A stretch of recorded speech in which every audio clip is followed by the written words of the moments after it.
All right, so I did an Instagram poll to see if people wanted me to make a how to tail whip, and I got quite a lot of people that wanted me to do it.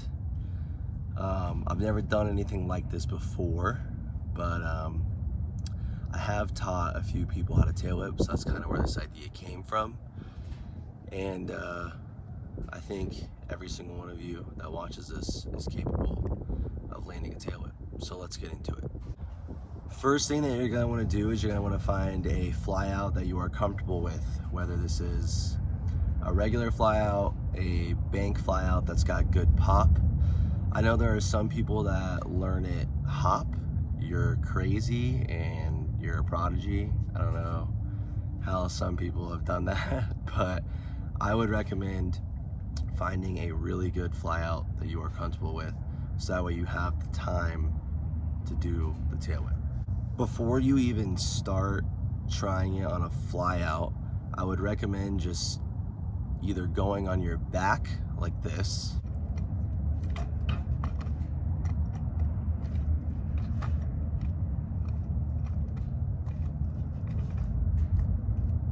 and also just doing the tail whip on your feet just to get used to the rotation. So like on your feet, do the tail whip, get your bike next to you.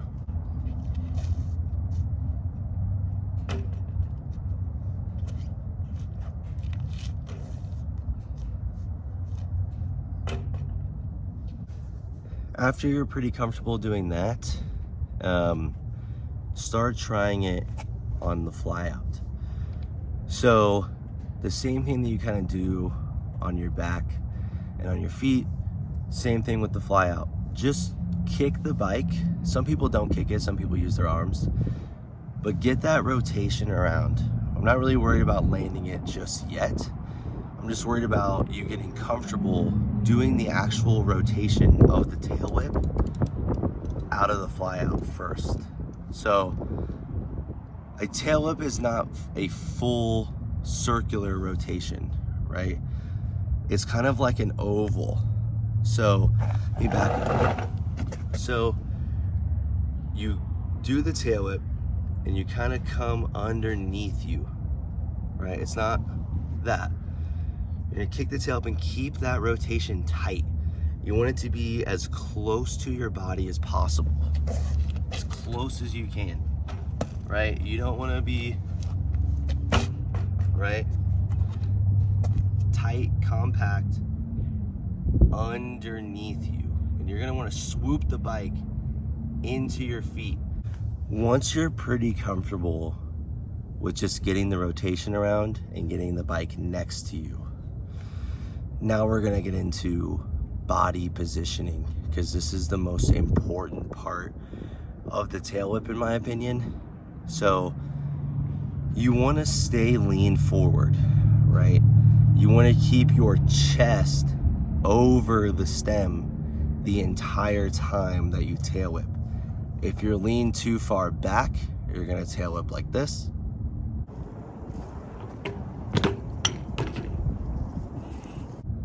If you lean too far forward, you can get like the dead whips and then like you pancake, and that sucks super bad.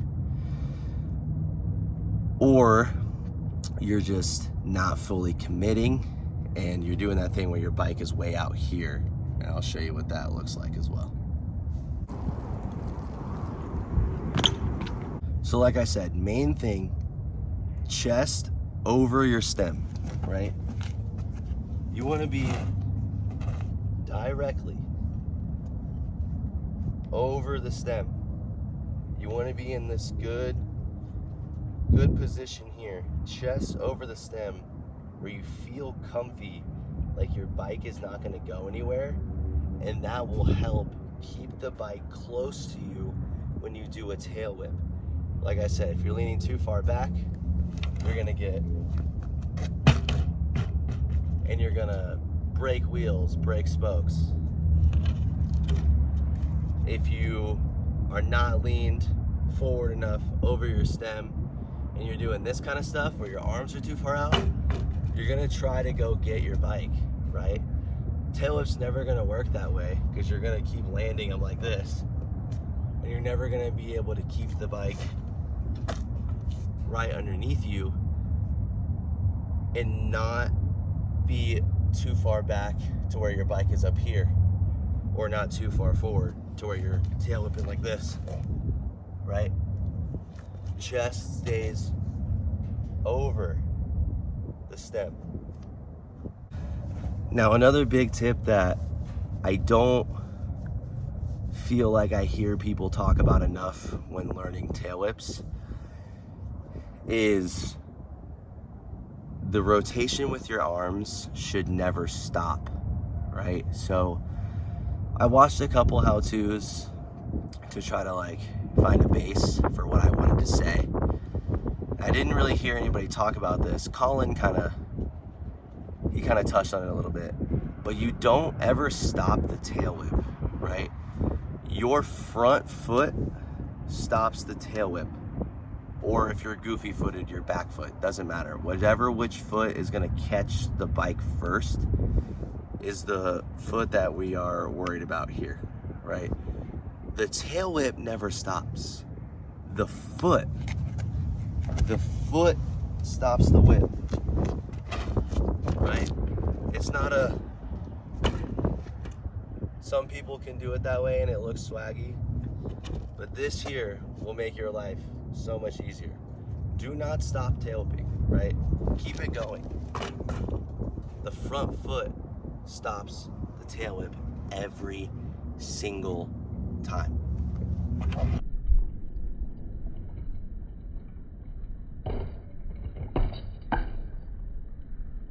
So summing all of this up, getting used to getting the bike next to you.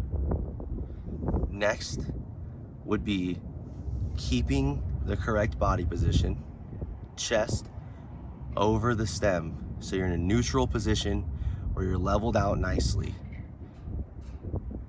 And then never stopping the tail whip, letting your front foot stop the tail whip for you. Not your arms, your foot stops the tail whip. So if you see what I was talking about before, I was saying how I keep the tail whip, like the rotation tight, and I swoop it underneath me and my front foot catches it, just like this. If you'll also notice, I'm leaned forward the whole time. I do land back tire first, but my chest is still over the front of the stem the entire time, so my bike has nowhere else to go but directly underneath me. My phone kept overheating, so I had to come into my car. But when it comes to your back foot, when you're in that body position where you're leaned forward over the stem and you don't stop the rotation of the tail whip and your front foot catches the bike, your back foot kind of has no choice but to kind of follow the lead of your front foot. So your back foot's either gonna land, sometimes people land on the seat, or you'll get lucky, it'll just go right onto your pedal or your crank arm. Sometimes it'll land a little bit in front of your back pedal, sometimes it'll land a little bit behind your back pedal. It's the body positioning. Still, when you catch that front foot, if you can stay level and you can stay where you are and not kind of get, kind of excited that you caught your front foot, just stay over your bike. Commit to it, because once your front foot is on, you are scot-free. You're pretty much golden. That back foot should follow suit, I promise you. Another few things that I wanted to touch on is the rotation of the tail whip is like 90% arms. So you're not gonna be able, if you kick them like I do, like I kick mine, you're not really gonna be able to get the whole rotation around with just the kick. It is 90% arms. So your arms are gonna finish the tail whip, and like I was saying, when you don't stop the tail whip, you keep it going where your front foot stops it,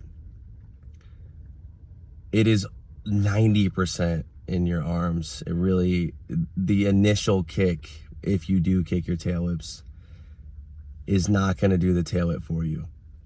Another thing is that it's going to take you a while to learn it. It's not going to take you like a day unless you're like a prodigy, but it's going to take you some time. And I promise you, if you lean forward, stay over your stem, and you don't stop tail whipping, and you're in that good body position where your front foot stops that tail whip for you, you will do a tail whip. I can guarantee that you will do it. Thanks for watching.